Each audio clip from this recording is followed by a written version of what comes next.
ರಾತ್ರಿ ಊಟಕ್ಕೆ ಮಠಕ್ಕೆ ಹೋಗ್ತೀವಿ, ಇಲ್ಲೇ ಮನಗ್ತೀವಿ ನಾವು. ದಿನಕ್ಕೆ 10,000 ಮಾರ್ಬೋದು. ಅವ್ರ ಕೆಪಾಸಿಟಿ ಗೆಜ್ಜೆ ಸರ ಮಾಮೂಲಿ ದನಗಳು ಕಟ್ತಾರಲ್ಲ. ಊರುಗಳ ಕಡೆ ಜಾತ್ರೆ ಅಂತಂದ್ರೆ ಹೋಗಿ 1 ಲೀಟರ್ ಪುರಿ ತಗೊಂಡು ಮಿಕ್ಸ್ಚರ್ ಹಾಕೊಂಡು ಬತಾಸ್ ಹಾಕೊಂಡು ತಿಂತಿದ್ರೆ ಅದ್ರ ರುಚಿನೇ ಬೇರೆ. ಇವೆಲ್ಲ ಚೆನ್ನಾಗಿ ಡಿಸೈನ್ ಮಾಡ್ಕೊಂಡ್ರಲ್ಲ ಅಂದ್ರೆ ಕ್ರೇಜ್ ಅವ್ರದ್ದೆಲ್ಲ. ಈಗ ಅವ್ರು ಹೇಳಿದ್ರು ನೋಡಿ, ಮನೇಲಿ ಮಗು ಸಾಕ್ದಂಗೆ ಸಾಕ್ಬಿಡ್ತಾರೆ ಅದನ್ನ. ಅದೇ ವೃತ್ತಿ ಅವ್ರದ್ದು. ಫ್ಲೆಕ್ಸ್ ಹಾಕೊಂಡು ಇನ್ನು ಕೆಲವರು ಈ ಡಾಲ್ಡಾ ಇರುತ್ತಲ್ಲ, ಡಾಲ್ಡಾನ ಚೆನ್ನಾಗಿ ಹಿಂಗೆ ರವೆ ಜೊತೆ ಮಿಕ್ಸ್ ಮಾಡ್ಬಿಟ್ಟು ತಿನ್ನಿಸ್ತಾರೆ. ಮೈ ಮಿಂಚು ಬರುತ್ತೆ ಅದಕ್ಕೆ, ಶೈನ್ ಬರುತ್ತೆ, ಶೈನಿಂಗ್ ಬರುತ್ತೆ. ವಿನಯ್ ಎಲ್ಲೋದ್ರ?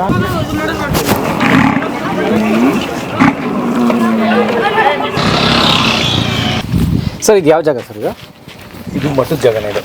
ಅಂದರೆ ಮಠದ ಅಂದರೆ ಮಠದ್ದು ನಮ್ಮ ಓರಿಗಳು ಸಾಕಂತ ಜಾಗ ಇದು. ಮಠದ ಊರುಗಳಿದ್ದಾವೆ, ಮಠದ್ದೇ ಓರಿಗಳು ಇದೆ. ಹಳ್ಳಿಕಾರ್ದು. ಓ, ಸೊ ಅವು ಕಾಂಪಿಟೇಷನ್ ಬರ್ತಾವ? ಅವು ಪ್ರಶಸ್ತಿಗೆ ಅವು ನಿಂತಿರ್ತವೆ. ಬಟ್ ಅದು ಪ್ರಶಸ್ತಿನ ಯಾವ ರೀತಿ ಮಾಡಬೇಕೋ ಅದನ್ನ ನೋಡಿ ಮಾಡ್ತಾರೆ. ಅದಕ್ಕೂ ಪ್ರೊಸೀಜರ್ ಏನು ಫಾಲೋ ಮಾಡಬೇಕು? ಆ ಪ್ರೊಸೀಜರ್ ಪ್ರಕಾರ ಇದೆ. ಆ ಪ್ರೊಸೀಜರ್ ಪ್ರಕಾರದಲ್ಲಿ ಫಾಲೋ ಅಪ್ ಮಾಡ್ತೀವಿ. ಓಕೆ, ಬನ್ನಿ ನೋಡೋಣ ಈಗ ಮಠದ ಹಳ್ಳಿಕಾರುಗಳು. ವಾವ್,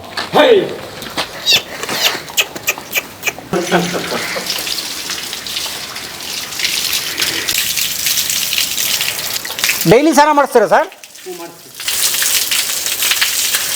ಮೈ ತೊಳಿತಾ ಇದ್ದೀರಾ? ಡೈಲಿ ತೊಳಿತೀರಾ? ಹಂಗೆ ಡೈಲಿ ತೊಳಿತೀವಿ ಸರ್. ಓಕೆ, ಎಷ್ಟು ಜೊತೆ ಇದಾವೆ ಈ ಥರದ್ದು? 2 ಜೊತೆ, ಒಂದು ಜೊತೆ ದೊಡ್ಡ, ಒಂದು ಜೊತೆ ಚಿಕ್ಕ. ಯಾವ ವೆರೈಟಿ ಇವು? ಹಳ್ಳಿಕಾರು ಸರ್. ಹಾಂ. ಸೊ ಈ ಕಾಂಪಿಟೇಷನ್ ಅದು ಎದ್ದನುಗಳು ಇವು? ಹ್ಞೂ ಸರ್ ಕಾಂಪಿಟೇಷನ್.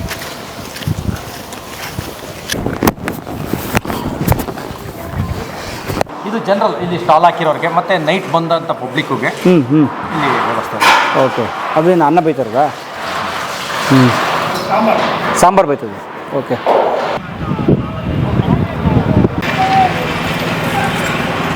ಏನು ನಿಮ್ಮ ಹೆಸರು? ಮಹೇಶ್ ಅಂತ ಸರ್. ಯಾವ ಊರು ಮಹೇಶ್? ಚಾಮರಾಜನಗರ, ಸಂತೆಮರಳಿ. ಹಾಂ. ಓಹೋ, ಏನು ವ್ಯಾಪಾರ ಇದೆ ನಿಮ್ಮದು? ಸರ್ ಇದೆ ಅಗ್ದ್ಯಾಪಾರ, ಗೆಜ್ಜೆ ಮಾರ, ಸಂತೆಗಳೆಲ್ಲ ಹೋಗೋದು ಸರ್. ಹಾಂ, ನಮ್ಮದೆಲ್ಲ ಜಾತ್ರೆಗಳು, ಸಂತೆಗಳು ಮಾರೋದು. ಮಾಮೂಲಿ ಸಂಕ್ರಾಂತಿಗಳಿಗೆ ಮಾರ್ತೀವಿ ಅಷ್ಟೇ ಸರ್. ಇನ್ನೇನು ಇದು ಬಿಟ್ರೆ ನೆಕ್ಸ್ಟ್ ಜಾತ್ರೆ ಮಧುಗಿರಿಗೆ ಹೋಗ್ತೀವಿ. ಹೆಂಗೆ ಗೊತ್ತಾಗುತ್ತೆ ಇಲ್ಲಿ ಜಾತ್ರೆ ಇದೆ ಅಂತ? ಜಾತ್ರೆ ಇದೆ ಅಂದರೆ ಇಲ್ಲಿ ಅನೌನ್ಸ್, ನಾವು ವರ್ಷ ಬರ್ತೀವಲ್ಲ, ಫೋನ್ ಮಾಡಿ ತಿಳ್ಕೊತೀವಿ. ಕೆಲವು ಜನಕ್ಕೆ ಗೊತ್ತಿರುತ್ತೆ ಇಷ್ಟು ಡೇಟ್ಗೆ ಅಂತ. ಈ ವರ್ಷ ಒಂದು ಮುಂಚೆಗೆ ಕಡೆ ಮೇಲೆ ಕಟ್ಟಿದೆ, ಒಂದು ವಾರ ಹೆಚ್ಚು ಕಮ್ಮಿ ಕಟ್ಟಿದೆ. ಸೊ ರಾತ್ರಿ ಹೊತ್ತಲ್ಲಿ ಉಳ್ಕೋತೀರಾ? ರಾತ್ರಿ ಊಟಕ್ಕೆ ಮಠಕ್ಕೆ ಹೋಗ್ತೀವಿ. ಇಲ್ಲಿ ಅಗನೆಲ್ಲ ಎತ್ತಾಕ್ಬಿಟ್ಟು ಇಲ್ಲೇ ಮನಗ್ತೀವಿ ನಾವು. ಸೊ ರಾತ್ರಿ ಎಲ್ಲ ಪ್ಯಾಕ್ ಮಾಡಿ ಇಟ್ಬಿಡ್ತೀರಾ? ಹಾಂ, ರಾತ್ರಿ ಎಲ್ಲ ಪ್ಯಾಕ್ ಮಾಡ್ತೀವಿ ಸರ್. ಸೊ ಏನು ಕಳ್ತನ ಆಗಲ್ದು? ಇಲ್ಲೇ ಸರ್, ಏನು ಕಳ್ತನ ಗೆಲ್ತಾನೆ ಅದೇನು ಮಾಡಲ್ಲ ಸರ್ ಇಲ್ಲಿ. ನಮ್ಮ ಬಿಟ್ಬಿಟ್ಟು ಹೊರಗಡೆ ತಿರ್ಗಾಡ್ಕೊಂಡ್ರೆ ಅದೇನು ಆಗಲ್ಲ ಸರ್ ಇಲ್ಲಿ. ಒಂದು ಜಾತ್ರೆಯಲ್ಲಿ ಎಷ್ಟು ವ್ಯಾಪಾರ ಆಗುತ್ತೆ? ಅದು ಇಷ್ಟೇ ಅಂತ ಹೇಳೋಕ್ಕಾಗಲ್ಲ. ಒಂದು ಟಾರ್ಗೆಟು ದಿನಕ್ಕೆ 10,000 ಮಾರ್ಬೋದು. ಅವ್ರ ಕೆಪಾಸಿಟಿ ಅದು ಎಲ್ಲಿ ಹೆಂಗೆ ವ್ಯಾಪಾರ ಹೆಂಗೆ ಮೂವ್ ಆಯ್ತಂಗೆ ಸರ್ ಅದು. ಇವಾಗ ಇನ್ನಂಟ ಒಂದು ಅಂಜಾದು ದಿನಕ್ಕೊಂದು 10,000 5,000 ಬರಾಬರಿ ಹೆಂಗೈತೆ ಹಂಗೆ ಸರ್ ಅದು. ವ್ಯಾಪಾರದಲ್ಲಿ ಇಷ್ಟೇ ಅಂತ ಹೇಳೋಕ್ಕಾಗಲ್ಲ. ಎಷ್ಟು ಗಂಟೆಗೆ ಓಪನ್ ಮಾಡ್ತೀರಾ ಸರ್? ನಾವು ಬೆಳಿಗ್ಗೆ 7 ಗಂಟೆಗೆಲ್ಲ ಜೋಡ್ಸೋಕೆ ಇರ್ತೀವಿ. ಒಂದು 8 ಗಂಟೆಗೆಲ್ಲ ಕ್ಲೀನ್ ಜೋಡಿಸ್ಕೊಬಿಡ್ತೀವಿ. ಸಾಯಂಕಾಲ ಒಂದು 7 ಗಂಟೆ 6:30 7 ಗಂಟೆ ಕ್ಲೋಸು ಸರ್. ಎಲ್ಲ ಮಾಡ್ಕೊಂಡು ಊಟ ಮಾಡ್ಕೊಂಡು ಮಾಡ್ಕೋತೀರಾ? ಊಟ ಮಾಡಿ ಮಲಗ್ಬಿಡೋದು. ನಿಮ್ಮ ಫ್ಯಾಮಿಲಿ, ಹೆಂಡತಿ ಮಕ್ಕಳು? ಸರ್, ನಂಗೆ ಮದುವೆ ಆಗಿಲ್ಲ. ನಮ್ಮ ಅಪ್ಪ ಅಮ್ಮ ಎಲ್ಲ ಊರಲ್ಲಿ, ಸಂತೆಮರಳಿ ಪಕ್ಕ ಅಲ್ಲಿ ಡೈರಿ ಇದೆಯಲ್ಲ, ಕುದಿಯರು. ಹಾಂ, ಅದೇ ಊರವ್ರು ನಾವು, ಕುದಿಯರ್ ಮೂಳೆ. ಅಲ್ಲಿಂದ ಇಲ್ಲಿಗೆ ಬಂದು ವ್ಯವಹಾರ ಮಾಡ್ತೀವಿ ಸರ್. ಇನ್ನೂ ಹೋಗ್ತೀವಿ. ಜಾತ್ರೆ ಎಲ್ಲಿ ಜಾತ್ರೆ ಕಟ್ಟುತ್ತಾ ಅಲ್ಲೆಲ್ಲ ಒಯ್ತಾ ಇರ್ತೀನಿ ಸರ್ ನಾವು. ಆ ಥರ. ಸೊ ಜಾತ್ರೆಗಳಲ್ಲಿ ಅಂಗಡಿ ಈ ಥರ ಅಂಗಡಿಯಾಗ ದುಡ್ಡು ಕೊಡ್ಬೇಕಾ ಸರ್? ಅದು ಟೆಂಡರ್ ಆದಾಗ ಸರ್. ಇಲ್ಲಿ ಟೆಂಡರ್ ಏನಿಲ್ಲ. ಟೆಂಡರ್ ಎಲ್ಲಿ ಸಾರ್ತಾರ ಅಲ್ಲಿ ಸುಂಕ ಕಟ್ಟಬೇಕು. ಸುಂಕ ಇಷ್ಟಕ್ಕೆ ಒಂದು ಅಂಗಡಿಗೆ 1,000 500 2,000 3,000 ಆ ಟೆಂಡರ್ ಮೇಲೆ ಮುಖಾಂತರ ಹೋಯ್ತಿರುತ್ತೆ. ಸಿದ್ಧಗಂಗೆಲ್ಲಿ ಫ್ರೀನಾ? ಹ್ಞೂ, ಇಲ್ಲೆಲ್ಲ ನಮ್ಮದು ಫ್ರೀ ಸರ್. ಒಂದು ರೂಪಾಯಿ ಇತ್ತು ಯಾರಿಗೂ ಹೆಂಗೆ ಕೊಡೋಗಿಲ್ಲ. ಬಿಸಿಲು ಸುಡ್ತಾ ಇದೆ, ಹೆಂಗೆ ಮಾಡ್ತೀರಿ ಸರ್? ಒಂದು ಗಳಿಗೆ ಹೆಚ್ಚು ಏನು ಮಾಡೋಕ್ಕಲ್ಲ. ಬಿಸಿಲು ಬಂತು ಅಂದ್ರೆ ಒಳಗಡೆ ಒಂದು ಗಳಿಗೆ ಇರ್ತೀವಿ. ವ್ಯಾಪಾರ ನಡೆದ್ರೆ ಮೂವ್ ಮಾಡ್ತೀನಿ ಸರ್ ಬಂದು. ಅಷ್ಟೇ ಸರ್. ಊಟ ಮಾಡಿದ್ರಾ? ಹಾಂ ಊಟಕ್ಕೆ ಹೋಗ್ಬೇಕು ಸರ್ ಎಷ್ಟು ವರ್ಷದಿಂದ ಬರ್ತಿದ್ದೀರಾ ಮಠಕ್ಕೆ? ಸರ್ ನಾನು ಇವಾಗ 2 ವರ್ಷದಿಂದ ಮಾಡ್ತಿದ್ದೀನಿ ಸರ್ ಇದು ನಾನು. ಬೇರೆಯವ್ರಂಗೆ 10 ವರ್ಷ 20 ವರ್ಷ ನಾವು ಹೇಳೋಕ್ಕಾಗಲ್ಲ. ಆದರೆ ನಮ್ಮದು ಹೋಲ್ಸೇಲು ಫುಲ್ಲು. ಆದರೆ ನಾವು ಇವಾಗ 2 ವರ್ಷದಿಂದ ಬರ್ತಿರೋದು. ಹೋದ ವರ್ಷ ಇವತ್ತು 2 ವರ್ಷದಿಂದ ಬರ್ತೀವಿ ಸರ್. ಓಕೆ. ಇವಾಗ ಇಲ್ಲಿ ಒಬ್ರು ಇದ್ದಾರೆ, ಇವರೆಲ್ಲ ಒಂದು ಆ ಕಡೆಯವ್ರು ಇದ್ದಾರಲ್ಲ ಅವರೆಲ್ಲ ಒಂದು 10 ವರ್ಷದಿಂದ ಮಾಡ್ತಿದ್ದಾರೆ. ಓ ಸೀನಿಯರ್ಸು. ಹಾಂ ಅವರೆಲ್ಲ ಒಂದು 10-15 ವರ್ಷದಿಂದ ಕುಣಿಗಲ್ ಅವ್ರು ಇರೋದು ಆಲ್ಟು ಅಲ್ಲೇ ರೂಮ್ ಮಾಡ್ಕೊಂಡಿದ್ದಾರೆ. ಆದರೆ ಅವರೆಲ್ಲ 10 ವರ್ಷ 15 ವರ್ಷದಿಂದ ವ್ಯವಹಾರ ಮಾಡ್ತಾಯಿದ್ದಾರೆ ಇಲ್ಲಿ. ವರ್ಷ ನಾವು ಇವಾಗ 2 ವರ್ಷದಿಂದ ಬರ್ತಾಯಿದ್ದೀವಿ. Very nice. Okay sir. So ಊಟಕ್ಕೆ ಹೋದರೆ ಯಾರು ಇರ್ತಾರೆ ಇಲ್ಲಿ? ಇವಾಗ ಇವರೆಲ್ಲ ನಮ್ಮ ಕಡೆಯವರೇ, ನಮ್ಮೂರವರೇ. ಸೊ ಹಂಗೆ ಬಿಟ್ಟು ಹೋಗ್ಬಿಡ್ತೀರಾ? ಹಾಂ ಇವ್ರು ನೋಡ್ಕೊತಾರೆ, ನಾವು ಹೋಗಿ ಊಟ ಮಾಡ್ಕೊ ಬರ್ತೀವಿ. ಓಕೆ. ಸೊ ಅಲ್ಲಿ ಅವ್ರು ನೀವು ಬಂದ್ಮೇಲೆ ಅವ್ರು ಊಟಕ್ಕೆ ಹೋಗ್ತಾರೆ. ಹಾಂ ಅವ್ರ ಅಂಗಡಿ ನೀವು ನೋಡ್ಕೋತಾರೆ? ಅವ್ರ ಅಂಗಡಿ ನಾವು ನೋಡ್ಕೊತೀವಿ. ಹೊಂದಿಕೊಂಡು ಭಾಳ ಒಳ್ಳೇದಾಗಲಿ sir. Thank you so much. ಒಳ್ಳೇದಾಗಲಿ. ಬರೀ ನಾವೇನು ತೊಗೊಳ್ಳೋದು ಇಲ್ಲಿ ಏನಾದ್ರು ಶಾಪಿಂಗ್ ಮಾಡೋಣ ಬನ್ನಿ. ನಾವು ಏನಿರುತ್ತೆ ಅಣ್ಣ ಮನೇಲಿ ಸುಮ್ಮನೆ ತೊಗೊಂಡಾಗ ಸ್ಟೈಲಾಗಿ ಹಾಕಕ್ಕೆ ಏನು ಕೊಡ್ತೀವಿ? ಏನಾರು ಚೆನ್ನಾಗಿರೋದು ತೊಗೊಳ್ಳೋಣ. ನೀವು ಏನು ಬೇಕು ಗೆಜ್ಜೆ ತಗೋತಾರೆ. ಯಾವ ಗಂಟೆ ಇವಾ? ಇದು ಬರ್ತದೆ ಸೌಂಡು. ಊಟ ಇದೊಂದು ಜೊತೆ ಇದೆ ನೋಡಿ. ಎಷ್ಟು ಸರ್ 250 ರೂಪಾಯಿ ಅದು. ಇದು ಸುಮ್ಮನೆ ಸೌಂಡ್ ಬರಲ್ಲ ಇದು? ಸೌಂಡ್ ಗಿಂಡಿ ಏನು ಬರಲ್ಲ ಸರ್. ಓಕೆ. ಅದು ದನಗಳ ಕಟ್ಟಕ್ಕೆ ಮಾತ್ರ ಸರ್ ಅದು. ಗೆಜ್ಜೆ ಸರ ಮಾಮೂಲಿ ದನಗಳ ಕಟ್ತಾರಲ್ಲ ಹಾಂ ಆ ಥರ. ಎಷ್ಟಿದೆ ಅದು 650 ರೂಪಾಯಿ ಸರ್. 13 ಗೆಜ್ಜೆ.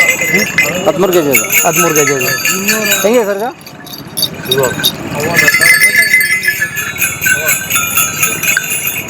ಊರುಗಳು ಬರ್ತಾರೆ, ಟೂರಿಸ್ಟ್ನವ್ರು ಬರ್ತಾರಲ್ಲ, ಅದೇ ಟಿವೆಟ್ನವರು, ಆ ಊರುಗಳು ಇಂಥ ಹೊಸಿ ತಗೋಗಲ್ಲ, ಫುಲ್ ತಗೋತಾರೆ ಮದುವೆ ಬಂದರೆ ಅವರು.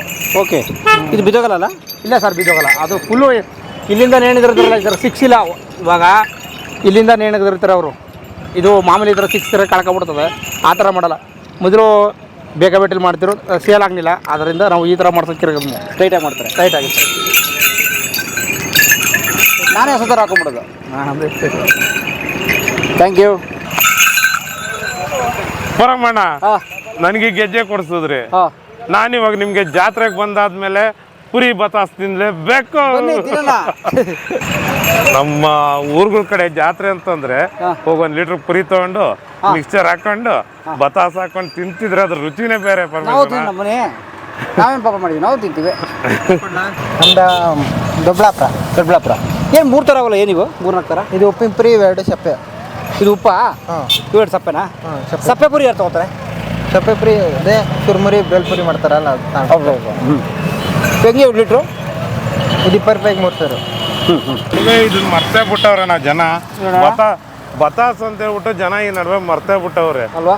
ಬತಾಸ್ ಅಂದ್ರೆ ಇವೇ ಅಲ್ವಾ? ಇವೇ ಬತಾಸು. ಕಲರ್ ವೆರೈಟಿ ಆಫ್ ಮಿಕ್ಸ್ಚರ್ ನೋಡಿ. ಹಾಂ. ಜಾತ್ರೆ ಮಾಡ್ಕೊಂಡು ಬಂದ್ವಿ, ಸಂತೆ ಮಾಡ್ಕೊಂಡು ಬಂದ್ವಿ ಅಂದ್ರೆ ಪುರಿ ತರೋದು ಎಂಡಿಂಗ್, ಹೌದು ಕ್ಲೈಮ್ಯಾಕ್ಸ್.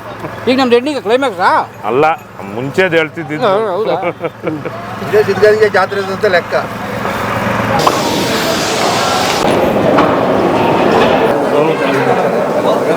ನಮ್ಮ ಸಿದ್ಧಲಿಂಗೇಶ್ವರ ಜಾತ್ರಾ ಸಿದ್ಧಗಂಗಾ ಮಠದ ಒಂದು ವಿಶೇಷವಾದ ಜಾತ್ರೆ. ಇದಕ್ಕೆ 106 ವರ್ಷಗಳ ಹಿನ್ನೆಲೆ ಇರುವಂಥದ್ದು.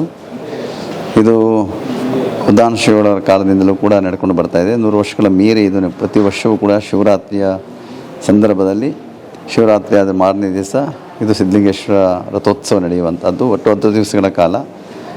ಆದರೆ ಹಿಂದೆ ಭಾಳ ವ್ಯವಸ್ಥಿತವಾಗಿ ನಡೀತಾ ಇತ್ತು. ಜಾತ್ರೆ ಶಿವರಾತ್ರಿಯಿಂದ ಪ್ರಾರಂಭವಾಗ್ತಿತ್ತು. ದನಕರುಗಳು ಅವತ್ತು ಬರ್ತಾ ಇದ್ವಿ. ಆದರೆ ಈಗೆಲ್ಲ ವ್ಯತ್ಯಾಸ ಆಗಿದೆ. ದನಗಳೆಲ್ಲ ಬೇಗನೆ ಬಂದುಬಿಡ್ತಾರೆ. ಅವರು ಒಂದು 15 ದಿವಸ ಮೊದಲೇ ಬಂದುಬಿಡೋಕ್ಕೆ ಶುರು ಮಾಡ್ತಾರೆ. ಏಕೆಂದರೆ ಪ್ರಾರಂಭದ ಜಾತ್ರೆಗಳಲ್ಲಿ ಹಂಗೆ ಶುರು ಮಾಡಿಬಿಟ್ಟು ಅದೇ ರೀತಿ ಕಂಟಿನ್ಯೂ ಮಾಡಿಬಿಡ್ತಾರೆ. ಅದು ನಮ್ಮ ಜಾತ್ರೆ ಸ್ವಲ್ಪ ನಿಯಂತ್ರಣ ಮಾಡಿ ನಾನು ಸ್ವಲ್ಪ ತಡ ಮಾಡ್ತೀವಿ. ಆದರೂ ಕೂಡ ಕೊನೆಯ ಕಾಲದಲ್ಲಿ ತಡೆಯೋಕ್ಕಾಗೋದಿಲ್ಲ. ನಮ್ಮ ವಸ್ತು ಪ್ರದರ್ಶನ ಪ್ರಾರಂಭವಾದ ಸಂದರ್ಭದಲ್ಲಿ ಅವರು ದನಗಳು ಕೂಡ ಇಲ್ಲಿ ಸಮಾವೇಶಗೊಳ್ತಾ ಇರ್ತಾರೆ. ಹಾಗೆ ನಮ್ಮ ಸಿದ್ಧಗಂಗಾ ಮಠದ ಜಾತ್ರೆ ಅಂದರೆ ಕೇವಲ ಉತ್ಸವ, ಧಾರ್ಮಿಕ ಚಟುವಟಿಕೆಗಳಿಗೆ ಅಷ್ಟೇ ಸೀಮಿತ ಅಲ್ಲ. ಒಂದು ಸಾಮಾಜಿಕವಾದಂತಹ ಒಂದು ಸೇವಾ ಕಾರ್ಯಗಳಿಗೂ ಕೂಡ ವಿಶೇಷವಾದ ಗಮನ ಕೊಟ್ಟಿರುವಂತಹವರು. ಇದು ಬರೀ ದೇವರ ಉತ್ಸವ ಆಗಬಾರ್ದು, ರೈತರಿಗೆ ಅನುಕೂಲ ಆಗಬೇಕು ಅಂತೇಳಿ ಈ ಸಂದರ್ಭದಲ್ಲಿಯೇ ದನಕರುಗಳ ಒಂದು ಜಾತ್ರೆಯನ್ನು ಕೂಡ ವ್ಯವಸ್ಥೆ ಮಾಡಿದ್ದಾರೆ. ಏಕೆಂದರೆ ರೈತರಿಗೆ ಇದು ಬಿಡುವಿನ ಕಾಲ ಇರ್ತದೆ. ಅವರಿಗೆ ಬೇಕಾದಂತಹ ದನಕರುಗಳನ್ನು ಕೊಳ್ಳುಕೊಳ್ಳೋದಕ್ಕೆ, ಮಾರೋದಕ್ಕೆ ಜಾತ್ರೆಗಳಲ್ಲಿ ಅತ್ಯಂತ ಒಂದು ವೇದಿಕೆಯಾಗಿರುವಂಥದ್ದು. ಉತ್ತಮ ರಾಸುಗಳನ್ನು ಕೊಂಡ್ಕೊಳ್ಳೋದಕ್ಕೆ, ಅವರ ಕೃಷಿಗೆ ಬೇಕಾದಂತಹ ಮತ್ತು ಹಸುಕರುಗಳನ್ನು ಕೊಂಡ್ಕೊಳ್ಳೋದಕ್ಕೆ ಅವಕಾಶ ಆಗುವಂಥದ್ದು. ಪ್ರತಿ ವರ್ಷವೂ ಕೂಡ ಇದು ವಿಶೇಷವಾಗಿ ನಡ್ಕೊಂಡು ಬರ್ತಾಯಿದೆ. ಆದರೆ ಈ ವರ್ಷ ವಿಶೇಷವಾಗಿ ರೈತರು ಬಹಳ ಸಂಖ್ಯೆಯಲ್ಲಿ ಜಾಸ್ತಿ ಬಂದಿದ್ದಾರೆ ಈ ವರ್ಷ. ಕಳೆದ 2-3 ವರ್ಷಗಳಿಗೆ ಹೋಲಿಸಿದ್ರೆ ಈ ವರ್ಷ ತುಂಬ ಜನ ರೈತರು ದನಕರುಗಳನ್ನು ಹೊಡ್ಕೊಂಡು ಬಂದಿರುವಂಥ ಅವರ ಹಸುಗಳನ್ನು ಹೊಡ್ಕೊಂಡು ಬಂದಿದ್ದಾರೆ. ಅದು ನಡೀತದೆ. ಅದ್ರ ಜೊತೆಯಲ್ಲಿ ನಮ್ಮ ಜಾತ್ರೆಯ ಒಂದು ವಿಶೇಷತೆ ಅಂದರೆ ವಸ್ತು ಪ್ರದರ್ಶನ ಅಂತೇಳಿ ಕೃಷಿ ಮತ್ತು ಕೈಗಾರಿಕಾ ವಸ್ತು ಪ್ರದರ್ಶನವನ್ನು ಸುಮಾರು 60 ವರ್ಷಗಳಿಂದಲೂ ಕೂಡ ನಮ್ಮ ಪರಮ ಪೂಜ್ಯರು ಇದನ್ನು ನಡೆಸ್ಕೊಂಡು ಬರ್ತಾ ಇದ್ದಾರೆ. ಏಕೆಂದರೆ ಬಂದಂತಹವ್ರಿಗೆ ಒಂದು ಮಾಹಿತಿ ಇರಬೇಕು, ರೈತರಿಗೆ ಅವರ ಹೊಸ ಹೊಸ ಆವಿಷ್ಕಾರಗಳ ಬಗ್ಗೆ ತಿಳುವಳಿಕೆ ಇರಬೇಕು, ಮತ್ತು ಸರ್ಕಾರದ ಏನೇನು ಯೋಜನೆಗಳಿದೆ ಅವುಗಳಿಗೆ ತಲುಪಬೇಕು, ಅವರಿಗೆ ಗೊತ್ತಾಗಬೇಕು. ಆ ಮಾಹಿತಿಯನ್ನು ಪಡ್ಕೊಂಡ್ರೆ ಅವ್ರಿಗೆ ಅನುಕೂಲ ಆಗುತ್ತೆ ಅಂತೇಳಿ ಈ ವಸ್ತು ಪ್ರದರ್ಶನ ಪ್ರಾರಂಭ ಮಾಡಿದ್ದಾರೆ. ಪ್ರತಿ ವರ್ಷವೂ ಕೂಡ ಇದು ನಡ್ಕೊಂಡು ಬರ್ತಾ ಇದ್ದಾರೆ. ವಿಶೇಷವಾಗಿ ಇದು ಕೃಷಿ ಮತ್ತು ಕೈಗಾರಿಕೆ ಅಂತ ಇಟ್ಕೊಂಡು ಬಂದಿದ್ದಾರೆ. ಏಕೆಂದರೆ ಕೃಷಿಯೇ ನಮ್ಮ ದೇಶದ ಬೆನ್ನೆಲುಬು. ಪ್ರತಿಯೊಬ್ಬ ಬದುಕಿಗೆ ಬೇಕಾಗಿರುವಂಥ ಕೃಷಿ ಇಲ್ಲದೆ ಬದುಕೇ ಇಲ್ಲ. ಕೈಗಾರಿಕೆಗಳು ಕೂಡ ಅಷ್ಟೇ ಮುಖ್ಯವಾಗಿದೆ, ಉದ್ಯೋಗವನ್ನು ಸೃಷ್ಟಿ ಮಾಡ್ತಾ ಇದೆ, ಅಭಿವೃದ್ಧಿಗೆ ಬಹಳಷ್ಟು ಪೂರಕವಾಗಿರುವಂಥದ್ದು. ಹಾಗೆ ಮತ್ತು ಕೃಷಿ ಮತ್ತು ಕೈಗಾರಿಕೆ ಎರಡೂ ಕೂಡ ಅತ್ಯಂತ ಅಗತ್ಯವಾಗಿದ್ದನ್ನು ಮನಗಂಡು ಪೂಜ್ಯ ಶ್ರೀಗಳವರು ಇದನ್ನು ಕೃಷಿ ಮತ್ತು ಕೈಗಾರಿಕಾ ವಸ್ತು ಪ್ರದರ್ಶನ ಅಂತೇಳಿ ನಡೆಸ್ಕೊಂಡು ಬರ್ತಾ ಇರುವಂತಹವರು. ಇದು ಬಹಳ ಪ್ರಯೋಜನಕಾರಿಯಾಗಿರುವಂಥ ಅದೊಂದು ರೀತಿಯಲ್ಲಿ ಎಜುಕೇಟಿವ್, ಇನ್ಫಾರ್ಮೇಟಿವ್ ಮತ್ತು ಎಂಟರ್ಟೈನ್ಮೆಂಟ್ ಈ ಮೂರೂ ಕೂಡ ಒಂದೇ ಕಡೆ ಸಿಗುವಂಥದ್ದು, ಒಂದು ವ್ಯವಸ್ಥೆಗಳಿಗೆ ಅದು ಲಭ್ಯ ಆಗುವಂಥದ್ದು ಈ ವಸ್ತು ಪ್ರದರ್ಶನದ ವಿಶೇಷತೆ ಅಂತೇಳಿ ಭಾವಿಸಬೇಕಾಗಿದೆ. ಬಹುಶಃ ಎಕನಾಮಿಕಲ್ ಕೂಡ, ಆರ್ಥಿಕ ಚಟುವಟಿಕೆ ಕೂಡ ನಡೀತದೆ, ವ್ಯಾಪಾರ ಅದು ತುಂಬ ನಡೀತದೆ. ನೀವೇ ನೋಡಿರಬೇಕು ಅಂತ ಕಾಣಿಸ್ತದೆ. ಸಣ್ಣ ಪುಟ್ಟ ಮಾರಾಟಗಾರರಿಗೆ ಎಷ್ಟೊಂದು ಅಂಗಡಿಗಳು ಬಂದು ಇಟ್ಕೊಂಡಿರ್ತಾರೆ ಪಾಪ ಅವರೆಲ್ಲ ತುಂಬ ವ್ಯಾಪಾರ ಆಗ್ತದೆ. ಅವರಿಗೆ ಭಾಳಷ್ಟು ಜನಗಳಿಗೆ, ವರ್ತಕರಿಗೆ ಹಣ್ಣು ಮಾರುವಂತಹವರು, ವಸ್ತುಗಳು ಮಾರುವಂತಹವರು, ಟೀ ಮಾರುವಂತಹವರು, ಕಾಫಿ ಮಾರುವಂತಹವರು, ಸಣ್ಣ ಹೋಟೆಲ್ಗಳು, ಇವರೆಲ್ಲರೂ ಕೂಡ ಬಹಳಷ್ಟು ನನಗೆ ಅನಿಸ್ತದೆ ಎಷ್ಟು ಆರ್ಥಿಕ ವ್ಯವಹಾರ ಆಗ್ಬೋದಪ್ಪ ಅಂತ ನಮಗೆ ಗೊತ್ತಾಗೋದಿಲ್ಲ. ಅಷ್ಟು ವ್ಯವಹಾರ ಅಲ್ಲಿ ನಡೀತಾ ಇದೆ ಇವತ್ತು. ಮತ್ತು ಬೇರೆ ದಿವಸಗಳ ಜಾತ್ರೆ ಹೊರತುಪಡಿಸಿ ಸಾವಿರಾರು ಜನಕ್ಕೆ ಇಲ್ಲಿ ದಾಸೋಹ, ಅನ್ನದಾಸೋಹ, ಜಾತ್ರೆ ಸಂದರ್ಭದಲ್ಲಿ ಹೇಗೆ ಎಷ್ಟು ಜನ? ಇಲ್ಲ, ಅದು ವ್ಯವಸ್ಥಿತವಾಗಿ ಪ್ರತಿ ವರ್ಷವೂ ಕೂಡ ನಡ್ಕೊಂಡು ಬರ್ತಾ ಇದೆ. ಈಗಾಗಲೇ ನೀವೇ ನೋಡಿರ್ಬೇಕಿಲ್ಲ, ಎಲ್ಲ ನೋಡ್ಕೊಂಡು ಬಂದಿರಬೇಕು. ನಮ್ಮ ಸಿಬ್ಬಂದಿ ವರ್ಗದವರು, ಮಕ್ಕಳು ಎಲ್ಲ ಸೇರಿ ತುಂಬ ವ್ಯವಸ್ಥಿತವಾಗಿ ನಡೆಸ್ಕೊಂಡು ಹೋಗ್ತಾರೆ.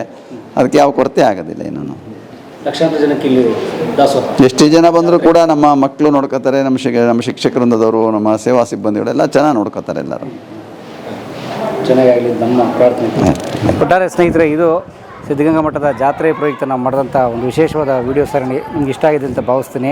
ಧನ್ಯವಾದ ಪರಮ ಪೂಜ್ಯ ಶ್ರೀ ಸಿದ್ಧಲಿಂಗ ಮಹಾಸ್ವಾಮಿಗಳಿಗೆ ಅನುಮತಿ ಕೊಟ್ಟಿದ್ದಕ್ಕೆ ಧನ್ಯವಾದ. ನಮ್ಮ ಸಂಜೀವಣ್ಣನಿಗೆ ಅಣ್ಣ ಫಸ್ಟ್ ಧನ್ಯವಾದ. ನಿಮಗೆ 2ನೇ ಸತಿ ಬಂದು ತಿರ್ಗಾ ನಮ್ಮ ಸಿದ್ಧಗಂಗಾ ಮಠಕ್ಕೆ ತಗೊಂಡ್ರಲ್ಲ, ನಮ್ಮ ಕೆಲಸ ಅಲ್ವಾ. ಆದರೂ ಈ ಜಾತ್ರೆ ಮಾತ್ರ ತಗೊಂಡಿದ್ದು ಭಾಳ ವಿಶೇಷ. ಯಾಕಂದರೆ ನಾವು ಚಿಕ್ಕ ವಯಸ್ಸಿಂದ ನೀವು ಜಾತ್ರೆಗಳಿಗೆ ಬರ್ತಾ ಇದ್ವಿ, ಆದರೆ ಇವತ್ತು ಅದ್ರ ಬಗ್ಗೆ ಒಂದು ಪ್ರೋಗ್ರಾಮ್ ಮಾಡ್ತಿದ್ವಿ ಅಂತ ನಮಗೊಂದು ಹೆಮ್ಮೆ ಅದು.